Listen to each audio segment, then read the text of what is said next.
내일 박근영 의장이 경호권을 발동하느냐 안 하느냐가 또 관건인 것 같은데 네. 지금 나오는 얘기로는 발동할 가능성도 있지 않느냐라는 얘기가 나오고 있습니다. 그렇게 되면 열린우리당은 어떻게 하실 생각이신지요?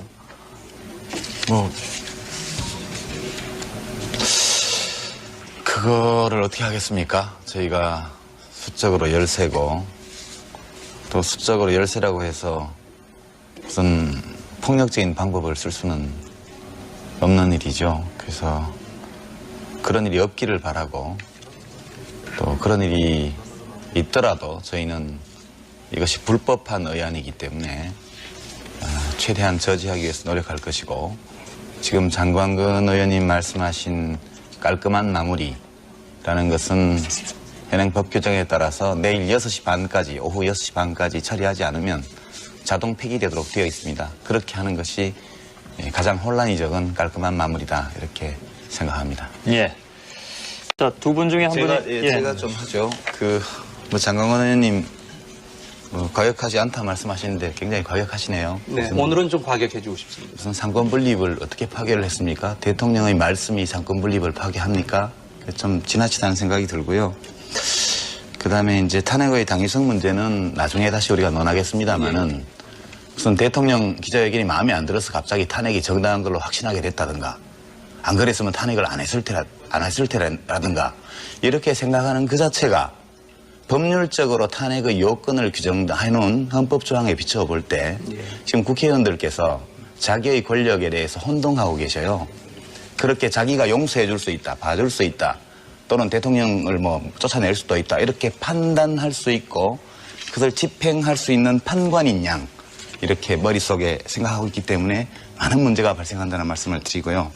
저도 대통령께서 모든 일을 다 잘해왔다고 생각지 않습니다. 오늘 기자회견도 1.1핵 빠짐없이 다 잘한 말씀이다 이렇게 생각하지 않습니다. 그러나 조금 전에 국민의 대통령으로 되도록 잘 보좌해달라 말씀하셨지 않습니까? 예. 어르신 말씀인데요. 제가 유감스러운 것은 한 번도 한나라당이 노무현 대통령을 국민의 대통령으로 인정한 적이 없습니다. 지금 이 탄핵 사태가 어느 날 갑자기 발생한 것이 아니라 제가 이 데이터를 다 찾아왔습니다. 보시면요. 처음으로 탄핵 얘기가 나온 게 언제인지 아십니까? 작년 3월 10일 취임 14일 후입니다. 왜 했냐? 대북송금 특검법을 거부하면 탄핵 검토하겠다. 이때 시작된 겁니다. 그리고 지난 1년 동안 언론에 보도된 것만 탄핵 관련 발언만 해서 한나라당, 민주당 합쳐서 무려 114회입니다. 물론 이 중에 상당 부분은 한나라당이 한 것이죠. 이렇게 해오신 분들께서 말씀은 고맙지만 그 말씀의 진위를 인정하기는 어렵다는 것을 말씀을 드립니다. 제가 이 부분은 좀 제가 권능과 권위 이런 부분을 스스로 부인하는 것입니다. 제가 말씀드릴게요. 예. 우선 낮에는 무당적, 밤에는 우리 당 총재 이래 말씀하시는데요. 네. 그렇게 하지 마십시오. 밤에 우리 당 총재라는 증거가 어디 있습니까? 장관 몇 명 내보낸 걸 가지고 밤에 우리 당 총재라고 그러십니까? 대통령께서 실질적으로 우리 당의 당원이 당원 준한다는 걸 다 알지 않느냐라는 당원이면 총재입니까? 총재면 지금 그 말씀은 실제 돈도 내주고 공천도 주고 인사도 하고 이런 뜻으로 들리는데요. 예. 그렇게 말씀하시는 것은 제가 볼 때는 아무런 근거도 제시하지 않으셨기 때문에 저도 반박할 수가 없습니다.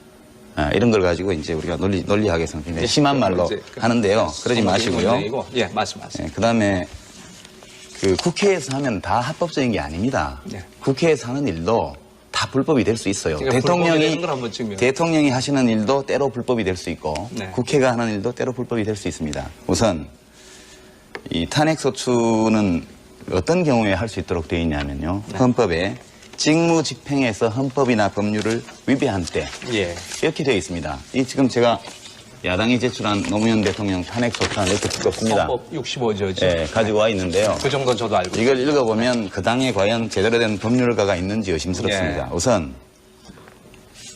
탄핵 사유로 든 것 중에서 대선 자금 이건 대통령 되기 전 일이지 않습니까? 도덕적 정치적 평가자 어찌되었든 대통령이 되는 과정에서 빚어진 일로 탄핵할 수 없다는 것은 명백하죠. 그런데 그걸 사유로 넣어놨습니다. 두 번째, 측근 비리. 측근 비리를 이제 다시 탄핵 사유로 넣어놨는데요. 측근 비리 가운데에서도 대통령이 직접 범죄와 관련되어 있는 것이 확실하면 탄핵할 수도 있습니다. 그런데 현재 이것은 다툼이 있는 상황에 있죠. 이건 뭐 꼭 불법이라고 말하지는 않겠습니다. 셋째, 선거 중립 의무 위반. 이것도 이제 우리가 논쟁을 해보겠습니다만 이 세 가지 이유로 탄핵 소추안을 제시를 했는데요. 제가 참고로 말씀드리면 이렇습니다. 어느 언론사에서 대한민국의 유수한 헌법학자 42명한테 물어봤습니다. 이게 탄핵 사유가 되느냐? 29명, 69%가 탄핵 사유 안 된다 이렇게 말했습니다. 탄핵 사유 된다고 답한 교수는 8명, 19명, 19%입니다. 그 다음에 탄핵 사유가 된다고 답한 교수 8명 가운데서도 당신이 헌법재판관이라면 이 탄핵 소추안이 통과되었을 때 가결시키겠느냐? 라고 물었을 때 단 한 사람만이 그렇다고 대답했습니다. 나머지는 뭐냐? 사유는 될 수 있을지 모르나 너무나 경미하기 때문에 이것은 그 무단횡단한 사람을 사형에 처하는 거하고 비슷하다는 얘기예요. 이것을 가지고 탄핵 소추안이라고 내놓고 국회에서 다수의 힘으로 밀어붙이는 것은 저는 헌법 위반이라고 생각해요. 알겠습니다. 네, 제가 유 의원님께 나중에 기회 드리겠습니다. 예, 우선 측근 이제 첫 번째 대선 자금 문제는 아니라고 말씀하셔서 생각했고요. 측근 비리 문제에 관해서는 특검을 하고 있지 않습니까? 특검 결과가 아직 안 나왔지 않아요. 그러면 특검 결과를 야당에서 주장해서 특검을 실시했는데 기다려봐야 맞는 거 아닙니까? 그 점 말씀드리고 그 다음에 저는 이제 이 최인호 단장께서 여기 나와 계신 것이 몹시 유감스러운데요. 지금 민주당이 이 탄핵소추안 발의를 주도했습니다. 무려 51명의 국회의원들이 거기 서명했습니다. 근데 어떤 텔레비전 토론에도 국회의원들이 아무도 나오지 않아요. 오늘 이 토론도 이 탄핵소추 발의안에 대해서, 안 발의에 대해서 어떤 정치적 책임도 없는 당직자가 나와서 앉아 있습니다. 이런 무책임한 태도에 대해서 어떻게 생각하시는지 제가 좀 짚고 나가고 좋습니다. 싶습니다. 예. 먼저 특검을 말씀하셨는데 반드시 탄핵의 요건으로서 진실규명이 안 됐을 때 특검을 거치라 하는 그런 요건은 없습니다. 그래서 얼마든지 국회의 권능으로서의 탄핵은 다른 국가 권능과 병렬적으로 할 수 있는 겁니다. 그래서 그 부분 제가 말씀드리고 싶고요. 그다음에 이건 뭐 논쟁하고는 사실 관계가 없는데 저는 합리적인 결론을 이끌되 대화 방식은 좀 화기애애하게 이렇게 하기를 저는 희망합니다. 당직자도 충분히 우리가 발의한 그런 소추 내용에 대해서 책임을 갖고 있습니다. 그리고 유 의원께 드리고 다음 맞은편에 드리도록 저는 하겠습니다. 이제 정치적 중립 문제라는 이 핵심 쟁점으로 한번 들어가 보고 싶은데요. 그 전에 잠깐만 걸치면 그 노무현 대통령의 불법 대선 자금이 한나라당의 8분의 1이 돼서 1이나 되어서 기쁘십니까? 기분이 좋으십니까? 아니 뭐 그렇게 시비 쪽으로 얘기하시면. 그러니까요. 우리가 저도 참 괴로운데요. 이 문제만 나오면 다른 사람들은 다 비난할 수 있을지 모르겠지만 그 당시 그 후보를 대통령으로 냈던 민주당도 그렇고 그 자랑스러운 8배를 쓴 한나라당도 그렇고 한나라당의 계산으로 그렇게 떳떳하게 고개 들고 말할 처지는 아닙니다. 이거. 그래서 그만하시고요. 정치적인 문제로 들어가 보면 제가 두 분께 좀 각자 여쭤보겠습니다. 짤막한 질문입니다. 1996년도에 그 김영삼 대통령께서 이회창 선대위원장을 영입하고 박찬종 씨를 영입했을 때 장강은 의원님은 그때 신한국당 소속이셨죠? 저는 그때 없었습니다. 이거 선거 중립입니까? 네. 이게 정치적 중립입니까? 대통령이 정치적 중립을 지켰다고 생각하십니까? 이때? 뭘 말씀하시는 건지. 아니 김영삼 대통령이 직접 나서셔가지고 이회창 씨도 영입해서 선대위원장 만들고 네. 그다음에 박찬종 씨도 영입하고 네. 그다음에 이회창 선대위원장하고 주례회동도 하고 말이죠. 네. 청와대에서. 네. 그리고 후보자들 모아놓고 이번에 꼭 이겨야 된다고 치사하시고 그렇게 하셨는데 그 당시에 민주당 신한국당에 계셨던 분으로서 이거 선거 중립이니까 문제 있다고 말씀하신 적 있으십니까? 제가 좀 말씀드리겠습니다. 아니 무슨 답변을 해보시죠. 아니 그럼 제가 답변. 그럼 제가 같이 드리겠습니다. 아니, 답변을. 저한테 2000년도에 민주당에 계셨죠. 예. 그때 김대중 대통령께서 공천장 수여를 어디서 하셨습니까? 청와대에서 하셨습니다. 청와대에서 뭐라고 덕담하셨는지 아시죠? 신문에 다 보도됐습니다. 그때 민주당에서 이거 가지고 탄핵한다는 얘기 나온 적 있습니까? 제가 좀 답변 좀 저한테 해주십시오. 제가 먼저 똑같은 답변. 사안입니다. 예. 저는 네. 우리 유 의원님을 보면서 작은 노무현 대통령 같다라는 느낌을 받습니다. 물론 김영삼 대통령, 김대중 대통령이 선거법을 위반한 그런 뭐 전력이 있을 수 있습니다. 이거 잘못된 거예요. 그러나 노 대통령께서는 자기 잘못을 합리화하기 위해서 꼭 과거의 잘못된 사례를 갖고 와서 비교를 합니다. 이거 대단히 과거 회귀적인 소모적인 그런 주장입니다. 그렇지 않습니다. 좀 미래지향적으로 예를 들어서 과거에는 잘못됐기 때문에 지금부터 나라도 바로 고쳐야지 내가 잘못됐는데 그러면 예를 들어서 고려시대 누구 찾고 조선시대 누구 찾으면 항상 자기 잘못이 합리화되는 겁니다. 제가 이 말씀을 드리는 거는요. 그런 뜻에서 과거에도 이렇게 잘못했는데 왜 나만 뭐라 그러냐 이런 뜻으로 말씀드리는 것이 아니라 이번 선관위의 선거법 구조에 대한 해석이 잘못되었다는 저의 견해를 말씀드리기 위해서 한 겁니다. 이것은요. 그거 제가 한마디 더 말씀드릴게요. 잠깐만요. 마무리하겠습니다. 말씀하시고. 예. 우리가 과거의 사례에 비추어서 지금의 행위, 불법적 행위를 정당화하기 위해서 말씀드린 것이 아니라 이것이 원래부터 논란거리가 내포되어 있던 문제고 다만 과거에는 대통령이 국회의 다수를 점하고 있었기 때문에 이것이 문제가 되지 않았을 따름이고 지금은 야당이 다수를 점하고 있기 때문에 탄핵의 사유로까지 등장하게 되었다는 그 차이를 설명하기 위해서 말씀드린 것이고요. 그러니까 이 문제는 우리가 선악의 기준을 대는 것은 저는 좋지 않다고 봅니다. 이것은 정치적인 논란거리고 우리가 얼마든지 이 문제에 관해서 논쟁할 수 있습니다. 예. 견해가 다를 수 있습니다. 그러나 견해가 다르다고 해서 저한테 질문 이것을 대통령 자리를 쫓아내야 될 만한 범죄 행위로 몰고 가는 것은 이것은 적절치 않다는 알겠습니다. 말씀을 드립니다. 잠깐 제가 좀 해주세요. 장강건 의원님의 그 여러 가지 말씀을 제가 일반화해서 압축해 보겠습니다. 지금 우리가 토론을 하기 위해서는 개별 사례 하나하나 가지고 얘기할 수가 없습니다. 지금 대통령께 대해서 문제 삼고 있는 그 부분을 압축하면 이렇게 됩니다.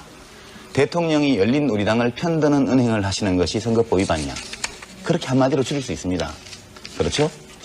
그렇지 않습니까? 사례, 그 많은 사례들이. 예, 이것이 위법이냐 아니냐에 대한 논란이 있는 겁니다, 지금. 그럼 만약 이것이 당원이 아니면서 이렇게 하는 것이 문제라면 그럼 입당을 하시면 문제가 해결되니까 당원이 아니면서 한 것이 문제입니까? 아니면 이렇게 하는 자체가 문제입니까? 그 다음에 이 공무원의 선거중립 의무규정, 선거법 제구조는 그는 일반 직업공무원을 대상으로 한 거예요. 그리고 그건 선언적 규정이고 처벌 조항도 없습니다. 그리고 처벌할 수 있는 중립성 침해의 행위 유형은 다른 선거법 조항의 유형별로 이미 다 정리가 되어 있습니다.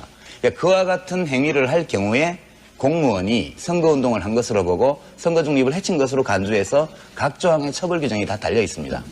이렇게 되어 있는 법 구조를 보시면 지금 노 대통령의 이 정치적 행위에 대해서 과거 대통령들이 쭉 해오신 것처럼 하되 법이 금지하고 있는 어떤 행위 유형도 하지 않고 있습니다. 지금. 그 상황에서 그것을 비난할 수 있습니다. 반대할 수 있습니다. 비판할 수 있습니다. 정치적 이해관계가 엇갈리기 때문에 얼마든지 공격할 수 있습니다. 그러나 그런 것과 이것을 대통령 자리에서 쫓아내는 탄핵의 사유로 삼는다는 것은 차원이 전혀 다른 문제입니다. 그래서 제가 여쭤보는 거예요.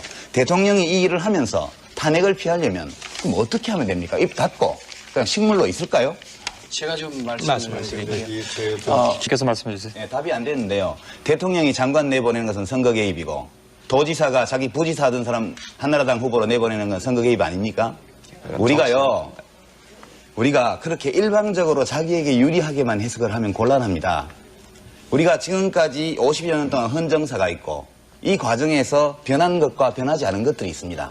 선거법에도 시간에 따라서 변하는 것이 있고 변하지 않는 것이 있습니다. 제가 열린우리당의 입장이나 대통령 입장이 전적인 선이라고 옳은 얘기라고 주장하는 게 아닙니다. 서로 의견이 다르고 각자 일리가 있습니다. 제가 지속적으로 드리는 질문은 서로 간의 법률에 대한 해석 차이, 정치적 행위에 대한 공방, 정치적 이해관계의 충돌 이런 것은 좋으나 이것을 가지고 대통령 자리를 떼는 탄핵의 수단으로 삼는 것이 정당하냐는 문제를 제가 지속적으로 제기하고 있는 겁니다.